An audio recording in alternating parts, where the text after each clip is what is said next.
Dalam nama Bapa dan Putra dan Roh Kudus. Amin. Salam saudara-saudari seiman dalam nama kita Yesus Kristus. Kembali lagi bersama saya, Frater Gregorius Liliana, dalam edisi Renungan 18 Oktober tahun 2023. Sesama saudaraku dalam iman,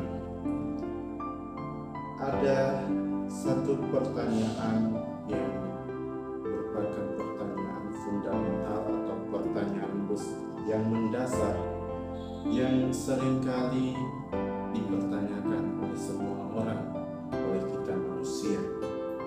Bunyi pertanyaannya kurang lebih demikian: untuk apa saya hidup? Atau apa artinya hidup saya ini? Dalam perkembangan dunia yang semakin individualis ini, orang kemudian menemukan jawabannya pada diri mereka sendiri. Ada yang berkata, saya hidup untuk diri saya sendiri. Apa yang saya usahakan atau apa yang saya kerjakan, semuanya demi membahagiakan diri saya sendiri. Dan apabila apa yang saya perbuat, apa yang saya kerjakan bagi orang lain, itu pun demi kebaikan saya, bukan karena saya mau berkorban bagi mereka. Dalam kehidupan keluarga Katolik juga sering terjadi pertikaian, bahkan bisa berujung pada perpisahan ranjau. Semua terjadi baik antara suami dan istri, bahkan juga anak-anak, karena pada prinsipnya mereka berpikir tentang diri mereka sendiri. Suami mengharapkan agar istri mampu memahami apa yang istri butuhkan. Demikian juga dengan istri, dia tidak mau kalah. Dia mengharapkan agar suami mampu memahami apa yang istri butuhkan. Begitu pula sebaliknya dengan anak-anak mereka sendiri. Pada umumnya semua serba menuntut. Kembali lagi kita bertanya, jika demikian, untuk apalah tujuan pernikahan? Bukankah salah satu tujuannya demi bonum conjugum atau kebahagiaan bersama?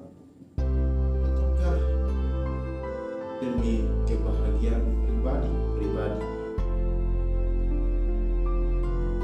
Pada hari ini, Gereja Katolik merayakan pesta Santo Lukas, penulis Injil, yang kemudian dijadikan sebagai santo pelindung para pelukis. Kita melihat bahwa Santo Lukas sendiri adalah seorang kafir yang pada akhirnya bertobat. Ia kemudian mengikuti Paulus selama karya pelayanannya, bahkan ketika Paulus ditangkap dan akan dibunuh.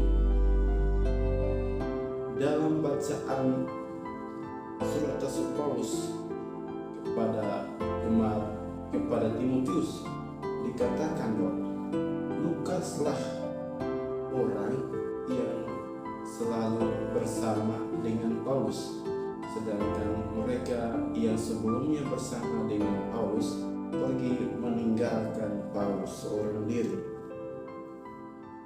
Hal ini mau menunjukkan bahwa pewartaan kabar gembira, pewartaan Injil memiliki konsekuensi pengorbanan. Dalam bacaan Injil, Yesus secara tegas mengatakan bahwa pergilah, sesungguhnya aku mengutus kamu seperti anak domba ke tengah-tengah serigala. Bahkan Yesus berkata pula, janganlah membawa pundi-pundi atau bekal atau kasut, dan janganlah memberi salam kepada siapapun selama dalam perjalanan. Jika demikian, bukankah semua ini adalah pengorbanan? Siapa yang begitu bodoh atau siapa yang begitu gila mengorbankan dirinya demi orang lain? Bersama saudaraku dalam iman, mari kembali kita renungkan pertanyaan refleksi di awal tadi. Untuk apa saya hidup? Atau apa artinya hidup saya ini? Saudara-saudari, sebagai pengikut Kristus, arti dan tujuan hidup kita akan bernilai jika kita berada sebagai domba di tengah serigala yang siap sedia kapanpun dan dimanapun akan dikorbankan. Sama halnya yang terjadi dengan Lukas.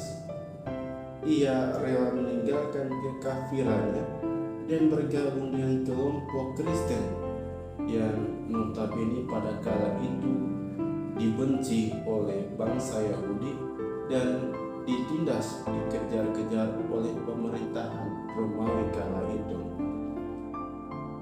Sama halnya juga dengan Paulus, para rasul, santo santa, dan juga para martir. Mereka rela berkorban bukan karena mereka bodoh dan gila, tetapi mereka yakin bahwa hidup mereka sebagai pengikut Kristus akan bernilai jika mereka mengorbankan diri bagi orang lain demi kerajaan Allah.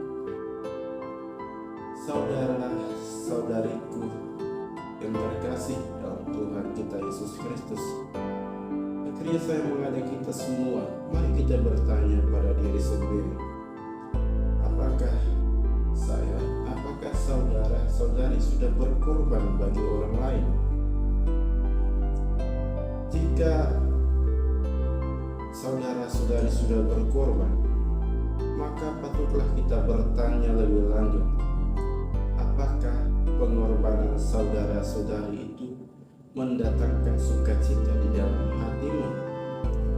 Namun jika pengorbananmu mendatangkan rasa rugi dan ketidaksenangan dalam hati, maka bisa dikatakan atau bisa kita simpulkan bahwa penghayatan iman kekristenan saudara-saudari atau penghayatan iman kekristenan saya sendiri belumlah cukup. Maka marilah berjuang untuk menjadi pengikut Kristus yang rela berkorban, dan pengorbananmu pasti mendatangkan sukacita bukan hanya bagi orang lain, tetapi juga mendatangkan sukacita bagi dirimu, sukacita